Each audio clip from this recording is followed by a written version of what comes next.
ಮಲೆನಾಡಿಗರ ದಾರಿ ತಪ್ಪಿಸಿದ್ರ ಅರಣ್ಯ ಅಧಿಕಾರಿಗಳು ಅನ್ನುವಂತಹ ಆರೋಪ ಕೇಳಿಬಂದಿದೆ. ಆನೆ ಸೆರೆ ಹಿಡಿದ್ರೂ ಅರಣ್ಯ ಇಲಾಖೆಯ ವಿರುದ್ಧ ಆಕ್ರೋಶ ತಣದಿಲ್ಲ. ಸೆರೆ ಹಿಡಿದ ಆನೆಯೇ ಬೇರೆ, ದಾಳಿ ಮಾಡಿದ ಆನೆನೇ ಬೇರೆ. ಯಾವುದೋ ಆನೆ ಹಿಡಿದು ಇನ್ಯಾವುದೋ ಆನೆ ಅಂದ್ರ ಅಧಿಕಾರಿಗಳು. ಸ್ಥಳಕ್ಕೆ ಡಿಸಿ ಬರಬೇಕು ಅಂತ ಆಗ್ರಹಿಸಿ ಸ್ಥಳೀಯರು ಘೋಷಣೆಯನ್ನ ಮೊಳಗಿಸಿದ್ದಾರೆ. ರಾಜ್ಯ ಹೆದ್ದಾರಿ ಮಧ್ಯೆ ಮೃತದೇಹವನ್ನ ಇಟ್ಟು ಪ್ರತಿಭಟನೆ ಕೂಡ ನಡೆಸ್ತಾ ಇದ್ದಾರೆ. ಮಲೆನಾಡಿಗರ ದಾರಿ ತಪ್ಪಿಸಿದ್ರ ಅರಣ್ಯಾಧಿಕಾರಿಗಳು. ನಿಜಕ್ಕೂ ಅಲ್ಲಿನ ಜನತೆ ಹೇಳ್ತಿರೋ ಹಾಗೆ ಆನೆಯನ್ನ ದಾಳಿ ನಡೆಸಿದ ಆನೆಯ ಬದಲಾಗಿ ಬೇರೆ ಆನೆಯನ್ನ ಹಿಡಿದು ಇದೇ ಅದು ಅನ್ನುವಂತಹ ನಿಟ್ಟಿನಲ್ಲಿ ಜನರ ಕಣ್ಣಿಗೆ ಮಣ್ಣೆರಚುವಂತಹ ಪ್ರಯತ್ನ ಆಯ್ತಾ? ಒತ್ತಡದಿಂದ ಪಾರಾಗೋದಕ್ಕೇನಾದರೂ ಇಂತಹ ಪ್ರಯತ್ನಗಳನ್ನ ನಡೆಸಿದ್ರ?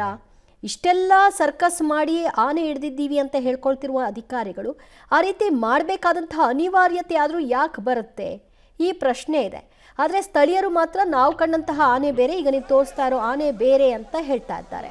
ಹೀಗಾಗಿ ಹೆದ್ದಾರಿ ತಡೆದು ಪ್ರತಿಭಟನೆ ನಡೆಸ್ತಾ ಇದ್ದಾರೆ. ಪ್ರತಿಭಟನಾ ಸ್ಥಳದಲ್ಲೇ ಆ ಮಹಿಳೆ ಏನು ಆನೆ ದಾಳಿಗೆ ಬಲಿಯಾಗಿದ್ರಲ್ಲ ಅವರ ಮೃತದೇಹವನ್ನು ಕೂಡ ಇಡಲಾಗಿದೆ.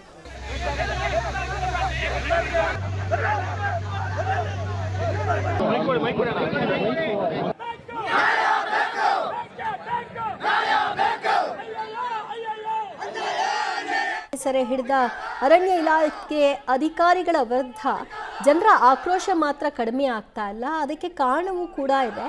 ಈಗ ಸೆರೆ ಹಿಡಿದಿದ್ದೀವಿ ಅಂತ ಏನು ಪೋಸ್ಟ್ ಕೊಡ್ತಾ ಇದ್ದಾರೆ, ಅದು ನಿಜವಾಗ್ಲೂ ದಾಳಿ ನಡೆಸಿದ ಆನೆ ಅಲ್ಲ ಅನ್ನೋದು ಅವರ ಆರೋಪ ಆಗಿದೆ.